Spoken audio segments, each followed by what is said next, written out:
नमस्कार मित्रांनो, मी doctor Pawan Giri, छातीरोग, asthma व ॲलर्जी स्पेशालिस्ट, गोदावरी चेस्ट आणि advance asthma allergy centre, Hingoli. जे आपल्या ओपीडीमध्ये पेशंट येतात त्यामध्ये मॅक्झिमम लोकांना खोकल्याचा खूप त्रास असतो। तर आजच्या व्हिडिओमध्ये आपण खोकल्याचे प्रकार व त्याचे लक्षणं काय असतात, त्याचं निदान कसं करायचं, कुठल्या ट्रीटमेंट दिल्या जातात, घरगुती आपण त्यावर काय काय उपाययोजना करू शकतो व अशा कुठल्या प्रिकॉशन्स घेऊ शकतो जेणेकरून ज्यांना खोकल्याचा त्रास आहे त्यांना ह्या प्रिकॉशन घेतल्याच्यानंतर खूप जास्त आराम पडेल। तर आजच्या व्हिडिओला सुरुवात करूया। तर खोकला हे मुख्यतः 3 प्रकारचे असतात: ॲक्यूट कफ, सब ॲक्यूट कफ आणि क्रोनिक कफ। तर ॲक्यूट कफ म्हणजे 3 आठवड्यापेक्षा कमी असलेला कफ, सब ॲक्यूट म्हणजे 3 ते 8 आठवड्या या कालावधीमध्ये असलेला कफ व 8 आठवड्या किंवा 2 महिन्यापेक्षा जास्त कफ जो असतो अडल्टमध्ये त्याला क्रोनिक कफ म्हटलं जातं व चिल्ड्रनमध्ये हा कफ जर 4 आठवड्यापेक्षा जास्त असेल तर त्याला क्रोनिक कफ असं म्हटलं जातं। तर युजली जो अक्यूट कफ असतो तर हा जो अक्यूट कफ आहे हा टेम्पररी इलनेस म्हणजे सर्दी, नॉर्मल आपला फ्लू इन्फेक्शन, वातावरण बदली झाल्यामुळे काही पाणी आंबट चिंबट खाल्ल्यामुळे जे होणारा खोकला असतो तो युजली 3 आठवड्याच्या आतच संपुष्टात येतो व त्याला अक्यूट कफ म्हटलं जातं। परंतु जर तुमचा खोकला 8 आठवड्यापेक्षा जास्त असेल तर ते युजली इंडिकेट करतो की तुमच्या लंग्स किंवा रेस्पिरेटरी सिस्टममध्ये कुठला तरी जुनाट आजार अस्तित्वात आहे। तर क्रोनिक कफचे मुख्यतः 4 ते 5 कारणे असतात।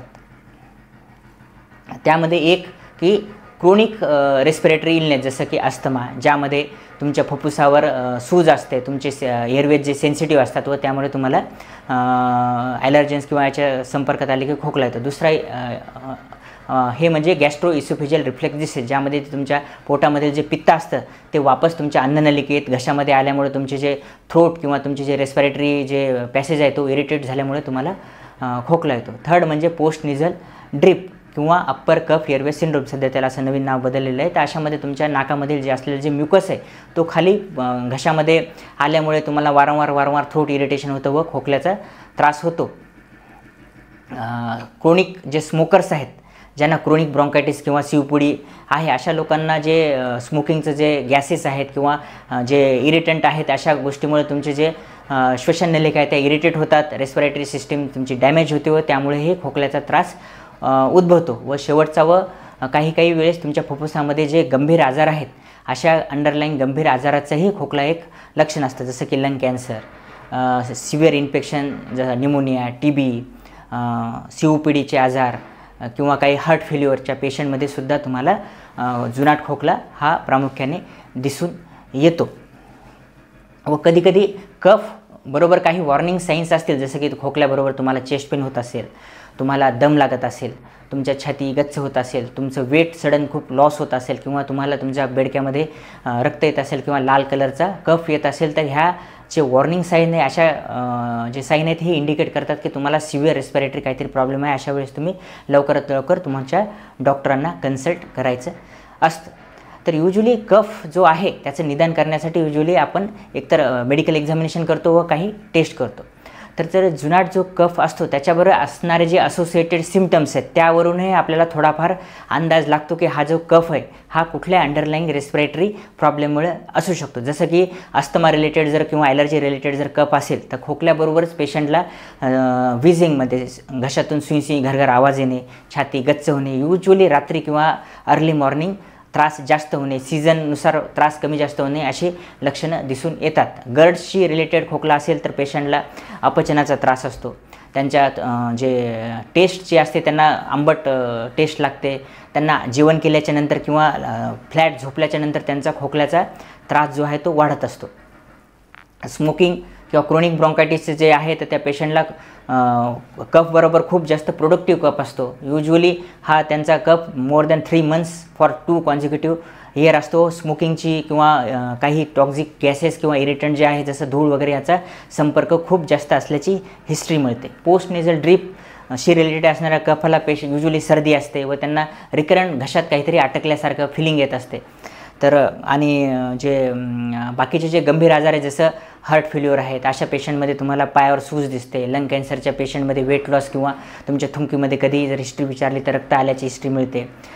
TBच्या हिस्ट्रीमध्ये फिवर, वेट लॉस, जेवण न जाणे हे अशा बऱ्याच तुम्हाला आयडिया येते। परंतु एक्झॅक्ट तुमचा जे जुनाट खोकला आहे त्याचं कारण शोधण्यासाठी आपल्याला मेडिकल हिस्ट्री घ्यावं लागते व काही स्पेसिफिक टेस्ट कराव्या लागतात. तर हिस्ट्रीमध्ये तुम्हाला विचारलं जातं तुमच्या कफ कितीचं ड्युरेशन किती आहे, तुमचा कफचं नेचर म्हणजे कोरडा आहे की प्रोडक्टिव्ह आहे, दिवसा जास्त असतो रात्री जास्त असतो किंवा सीझननुसार तो चेंज होतो की कंटिन्यू उन्हाळा पावसाळा हिवाळा या तिन्ही ऋतूमध्ये त्याचं जे कॅरेक्टर आहे ते सेमच असतं. दुसरी गोष्ट तुम्हाला पिडेलिडेमाची काही हिस्ट्री आहे का, थुंकीमधून रक्त येते का, वेट लॉस काही आहे का, स्मोकिंगची हिस्ट्री, काही तुम्ही काम काय करता, धुळीचं काम करता किंवा तुमचं वर्क जे आहे त्याच्यामध्ये असे काही घटकचं एक्सपोजर आहे की ज्यामुळे तुम्हाला COPD किंवा क्रोनिक ब्रॉन्कायटिस किंवा असे ॲलर्जिक ब्रॉन्कायटिससारखे आजार होऊ शकता, हार्टचे आजार किंवा बाकी काही अन्य आजाराविषयी तुम्हाला एन्व्हायरमेंटल फॅक्टर्स अशी हिस्ट्री विचारले जाते. व काही बेसिक टेस्ट केल्या जातात जसं एक्सरे किंवा CT स्कॅन, तुमच्या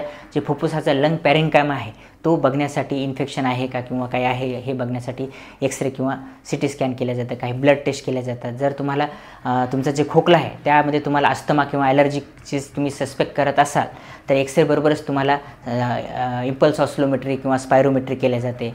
काही ॲलर्जी टेस्ट केल्या जातात व अजून काही फेनो वगैरे नावाच्या टेस्टही करून तुमचं जे कफ आहे तो अस्थमाशी रिलेटेड आहे का नाही ते आपण चेक करू शकतो. दुसरी गोष्ट GERD गॅस्ट्रो इसोफेजियल रिफ्लेक्स डिसीजची रिलेटेड जर खोकला असेल तर त्यामध्ये तुम्हाला युजली आपण pH मॉनिटरिंग करू, 24 आवर pH मॉनिटरिंग करतो, ॲसिड सप्रेशन जे ड्रग्ज असतात ते देऊन पाहतो किंवा एंडोस्कोपी पण करून आपल्याला त्याचं निदान लावता येते. पोस्ट नेझल जे ड्रिप आहे त्यामध्ये आपल्याला युजली एक्सरे PNS किंवा काही जे आहे त्यामध्ये आपण ते ॲलर्जिक रायनायटिस ॲलर्जी टेस्ट करूनही ते आपण शोधू शकतो आणि 2D एको वगैरे अशा बाकी काही टेस्ट करून आपण हार्ट किंवा कॅन्सर किंवा बाकीचे TB BB ते चेक करू शकतो.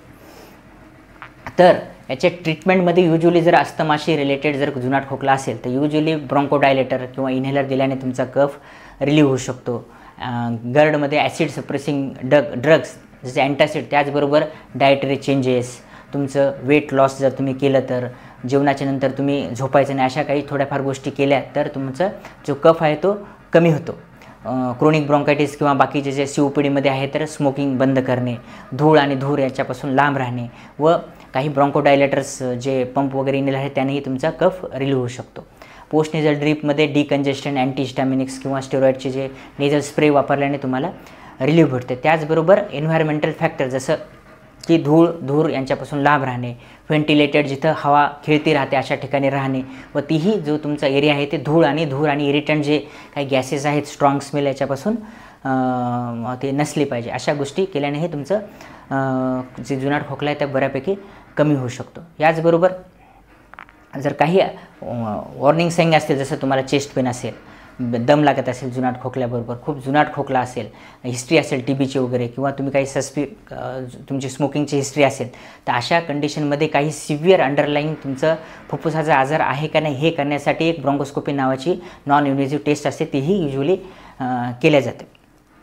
त्याचबरोबर आपण जे आहे काही होम रेमेडीज जसं की हायड्रेशन मेंटेन, पाणी जास्त पिण्याने तुमचा जे कफ आहे तो पातळ होऊन लवकर क्लिअर होतो. तुमचं जे एअरवे आहे ते सूथिंग इफेक्ट भेटल्यामुळे तुमचा कफ कमी होतो. जे गरम पाण्याच्या किंवा मिठाच्या पाण्याच्या गुळण्या करणे, हनी व लिंबूचा जे चहा आहे ते पिणे, अशा गोष्टींनी तुमचा कफ बऱ्यापैकी कमी होतो. व जेव्हा तुम्ही झोपता तेव्हा ज्यांना ॲसिडिटी किंवा गडचा प्रॉब्लेम अशा लोकांनी जर तुमचं हेड एंड जर एलिवेट केलं तर अशा लोकांनाही रात्री झोपल्यावर खोकल्याचा त्रास होत नाही व त्यांना झोप व्यवस्थित लागते. तर अशा काही छोट्या मोठ्या गोष्टी आहेत त्या जर तुम्ही फॉलो केल्या तर तुमचा कफ रुटीन ट्रीटमेंट बरोबर जर ह्या गोष्टी फॉलो केल्या तर तुमचा कफामध्ये तुम्हाला बराच आराम मिळू शकतो. तर ही एक खूप इम्पॉर्टंट आणि महत्त्वाची इन्फॉर्मेशन आहे जी तुमच्या मित्रा आणि फॅमिलीबरोबर शेअर करा व हा व्हिडिओ जास्तीत जास्त पोहोचा.